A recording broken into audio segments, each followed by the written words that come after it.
کے ایک کاروبار کو سخت پریشانی کے زمانے میں 2000 روپے دیے، کئی سال بعد کیفیت کے کھانے میں لکھا ہے۔ آج خط آیا کہ انہوں نے رسول اللہ صلی اللہ علیہ وسلم کی سیرت پاک نہایت صاف اور سادہ زبان میں لکھوا کر 1 لاکھ نسخے طلبہ میں مفت تقسیم کیے ہیں۔ خدا جزائے خیر دے۔ دلی کے ایک مدرسے کو ایسے وقت کہ اس کا کوئی مددگار نہ تھا 10,000 روپے دیے تھے۔ اندراج رقم کے سامنے کیفیت میں لکھا تھا، سالانہ رپورٹ پڑھی، ہر صوبے میں اس کی ایک شاخ قائم ہوئی۔ اس صوبے میں تو گاؤں میں تعلیمی مرکز قائم کر دیے۔ یہ کام نہ ہوتا تو اس ملک میں مسلمانوں کی تمدنی ہستی کبھی کی ختم ہو چکی ہوتی۔ اسی قسم کے بے شمار اندراجات تھے۔ اس کتاب کو یہ اکثر اٹھا کر پڑھنے لگتا تھا، خصوصاً جب کسی نادان دوست کی زبان سے دل دکھتا تو ضرور اس کتاب کی ورق گردانی کی جاتی۔ اسے دیکھ کر کبھی کبھی مسکراتا بھی تھا۔ اس کا ارادہ تھا کہ مرتے وقت یہ کتاب ان لوگوں کے لیے چھوڑ جاؤں گا جو عمر بھر مجھے پہچانے بغیر میرا دل دکھاتے رہے۔ اس ارادے سے اسے بڑی تسکین ہوتی تھی۔ 100 سونار کی ایک لوہار کی انہوں نے 1000 دفعہ میرا جی خون کیا ہے۔ میں ایک دفعہ انہیں ایسا شرماؤں گا کہ بس سر نہ اٹھے گا، یہ سوچتا تھا اور خوش ہوتا تھا۔ ہوتے ہوتے بڑھاپا آن پہنچا، بدن جواب دینے لگا، روز کوئی نہ کوئی بیماری کھڑی ہے۔ ایک دفعہ دسمبر کا مہینہ تھا، سخت بیمار ہوا، بخار اور کھانسی۔ 1 دن 2 دن، تیسرے دن سینے میں سخت درد شروع ہوا۔ کوئی دوپہر غفلت رہی، ہوش آیا تو سانس لینے میں بھی تکلیف ہوتی تھی۔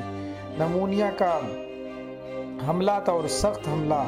شام سے حالت غیر ہونے لگی، بار بار غفلت ہو جاتی، تھوڑی دیر کو ہوش آتا، پھر غفلت۔ کوئی 4 بجے کے قریب ہوش آیا تو اس کی سمجھ میں آ گیا کہ اب وہ وقت آن پہنچا ہے جو سب کے لیے آتا ہے اور جس سے کوئی بھاگ کر بچ نہیں سکتا۔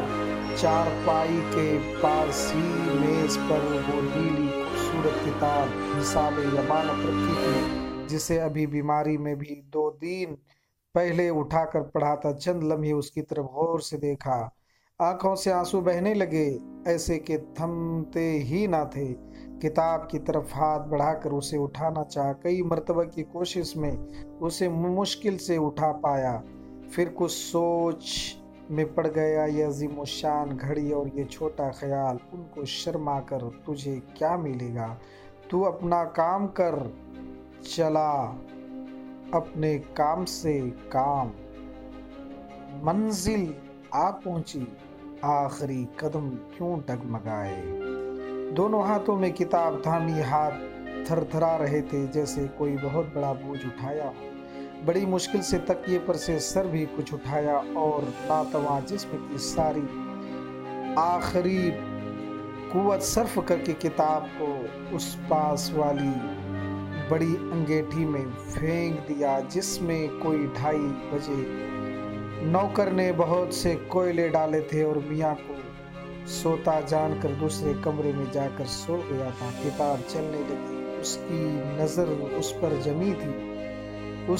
اسی پر جمی تھی۔ جلد کے جلنے میں دیر لگی، پھر اندر کے کاغذوں میں آگ لگی تو ایک شعلہ اٹھا۔ اس کی روشنی میں اس کے ہونٹوں پر ایک خفیف سی مسکراہٹ دکھائی دی اور چہرے پر عجیب اطمینان۔ ادھر مؤذن نے اشہد ان محمد رسول اللہ کہا اور نیکیوں کے اس کارواں سالار کی رسالت کے اعلان کے ساتھ ہی اس کی امت کے اس نیک رو نے ہمیشہ کے لیے آنکھیں موند لی۔ دوستو، یہ مضمون ڈاکٹر ذاکر حسین نے لکھا ہے۔ آئیے اب اس مضمون کے خلاصے پر غور کرتے ہیں۔ اس غور کرنے کی بات، اس نیک آدمی کے پاس بڑی دولت تھی، مگر یہ ان لوگوں میں تھا جو اپنے دھن دولت کو اپنا نہیں سمجھتے تھے بلکہ اللہ تعالیٰ کی امانت جانتے تھے، جو بس اس لیے ان کے سپرد کی جاتی ہے کہ اسے اس کے بندوں پر صرف کریں۔ خود ان کی اجرت یہ ہے کہ اس میں سے یہ بھی بس موٹا چھوٹا پہن لیں اور دال دلیا کھا کر زندگی گزار لیں۔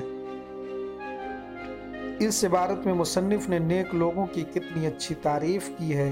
وہ نیک لوگ جنہیں اللہ نے دولت دی ہے مغرور اور گھمنڈی نہیں ہوتے، بلکہ اپنی دولت کو ضرورت مندوں پر خرچ کرنے کے لیے اللہ کی امانت سمجھتے ہیں اور خود سادہ زندگی گزارتے ہیں۔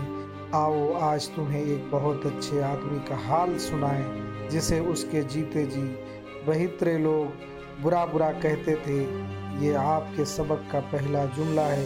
اس جملے میں لفظ برا 2 بار ایک ساتھ آیا ہے۔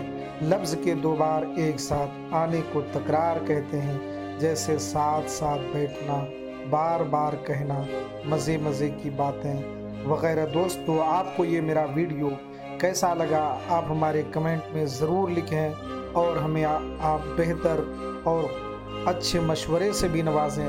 دوستو، جو حضرات سی ٹیٹ کی تیاری کر رہے ہیں وہ حضرات اس ویڈیو کو ضرور دیکھیں، لائک کریں اور اپنے دوستوں کے ساتھ شیئر کریں۔ آپ کا پیارا دوست پرویز علیمی کو دیجیے اجازت۔ السلام علیکم ورحمۃ اللہ وبرکاتہ۔